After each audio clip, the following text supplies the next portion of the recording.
नमस्कार मित्रांनो, welcome to मयुगा recipes. तुम्हा सर्वांचं खूप खूप मनापासून आजच्या या भागात स्वागत। आज आपण भारतातले एका सुपरफूड म्हणवल्या जाणाऱ्या या वनस्पतीचा उपयोग आपल्या रेसिपीमध्ये करून घेणार आहोत। कारण या वनस्पतीच्या पानांमध्ये दुधापेक्षा 10 पटीने जास्त कॅल्शियम आहे आणि कॅल्शियमचा इतका मुबलक व स्वस्त पर्याय दुसरा कोणताही नाही। मित्रांनो, पावसाळा नुकताच सुरू झाला आहे, त्यामध्ये नवीन पाण्याचा त्रास होऊ नये किंवा थोडक्यात पावसाळा बाधू नये म्हणून सुरुवातीला ही औषधी भाजी खाल्ली जाते। कृष्ण जन्म दिवशी देखील ही भाजी खाल्ली जाते।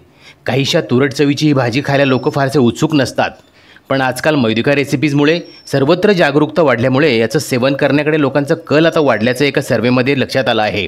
ही अत्यंत आरोग्यदायी व आनंददायी बातमी आहे।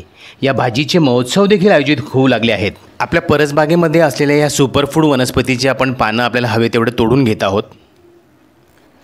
परसबागेतून आपण छोट्या छोट्या फांद्या किंवा डहाळ्या तोडून आणल्या होत्या, त्यापासून त्यातल्या काड्या आणि पानं आपण वेगळे करून घेत आहोत। त्यांना स्वच्छ आधी आपण धुवून घेतलेलं आहे आणि त्यांना सुरीच्या मदतीने बारीक आपण कापून घेत आहोत। मित्रांनो, या वनस्पतीचे गुणविशेष हे आयुर्वेदापासून तर आजच्या म्हणजे मॉडर्न सायन्सच्या शोधकर्त्यांपर्यंत सर्वांनीच याचे भरभरून गुणगान केले आहे। जणू संजीवनीच तुम्ही म्हणू शकतात आणि सर्वांच्या आवाक्यात असलेली एकमेव वनस्पती म्हणू शकता। अगदी विद्यमान पंतप्रधान श्री नरेंद्र मोदीजींनी सुद्धा याचं महत्त्व एका त्यांच्या मुलाखतीत व्यक्त करून एक रेसिपीसुद्धा त्यांनी आपल्यासोबत शेअर केली होती, तीच आपण आज बघत आहोत। आपण ह्या वनस्पतीच्या पानांना बारीक चिरून घेतलं आहे। त्यामध्ये पाव चमचा आपण जिरा पावडर घातली आहे, 10-15 आपण लसणाच्या पाकळ्या ठेचून त्यात घातल्या आहे आणि एक मध्यम आकाराचा बारीक चिरलेला कांदा त्यात घालायचा आहे। पाव चमचा आपण हळद घातली आहे, अर्धा चमचा आपण त्यामध्ये लाल तिखट घालायचं आहे। तिखटाचं प्रमाण आपल्याला आवडेल त्यानुसार कमी जास्त आपण करू शकतो। 1.5 वाटी आपण यामध्ये गव्हाचं पीठ घेतलं आहे आणि अर्धा वाटी आपण डाळीचं पीठ यामध्ये घालत आहोत।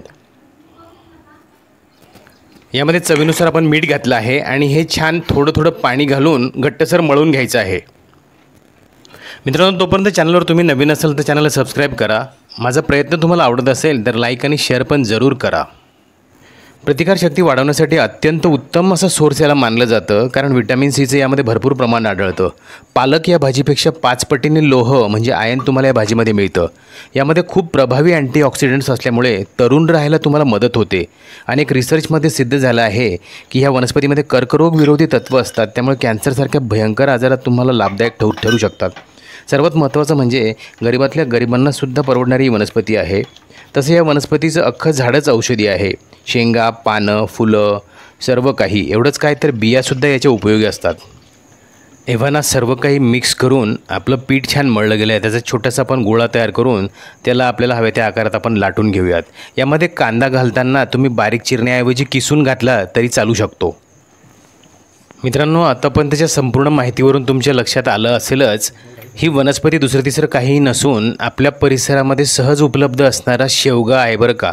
याला मोरिंगो, शेवगा, सहजन असे वेगवेगळ्या नावांनी संबोधलं जातं। नाव काहीही असू द्या, याला सुपरफूड म्हणूनच बघितलं जातं, कारण यातल्या प्रॉपर्टीज तुम्ही ऐकल्यात।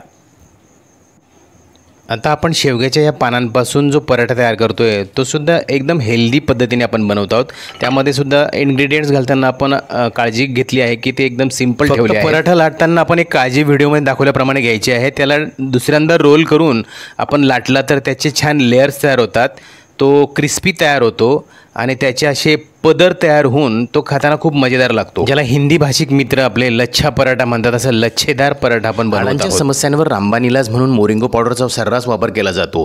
वाढत्या वयातल्या मुलांना ही शेवग्याच्या पानांची भाजी किंवा शेंगा खाऊ घातल्यास उंची वाढण्यासुद्धा मदत होते। त्यामुळेच भारतीय सुपरफूड म्हणून शेवग्याच्या पानांच्या पावडरची आंतरराष्ट्रीय बाजारात खूप मोठी मागणी वाढली आहे। पराठा छान दोन्ही बाजूने तेल लावून आपण भाजून घेत आहोत। महिलांना विशेषतः प्रसूतीनंतर शरीरामध्ये नॅचरली अनेक गोष्टींची कमतरता जाणवायला लागते, ती भरून काढण्यासाठी अगदी सोप्यात सोपा आणि स्वस्त पर्याय म्हणून ह्या शेवग्याच्या भाजीचा पर्याय आपण अवलंबला पाहिजे। तुम्ही बघू शकतात आपला पराठा मस्तपैकी खरपूस अगदी टेम्पटिंग झालेला दिसत आहे। अत्यंत हेल्दी नाश्त्याला पर्याय म्हणून किंवा मुलांना टिफिनला तुम्ही याचा उपयोग करू शकता। ह्या गरमागरम पराठ्यांचा आस्वाद तुम्ही कुठल्याही सॉससोबत किंवा एखाद्या हिरव्या चटणीसोबत किंवा मिरचीच्या लोणच्यासोबत सुद्धा तुम्ही याचा आस्वाद घेऊ शकतात। आशा करतो आजची रेसिपी तुम्हाला सर्वांना खूपच आवडली असेल। आपल्या मित्रपरिवार आणि आप्तेष्टांमध्ये नक्की शेअर करा। अशाच पावसाळी रेसिपींसाठी चॅनलला सबस्क्राईबसुद्धा करून ठेवा। भेटूया पुढील भागात आणखीन मजेदार आणि उपयुक्त रेसिपींसह। Thank you for watching. Good bye, take care.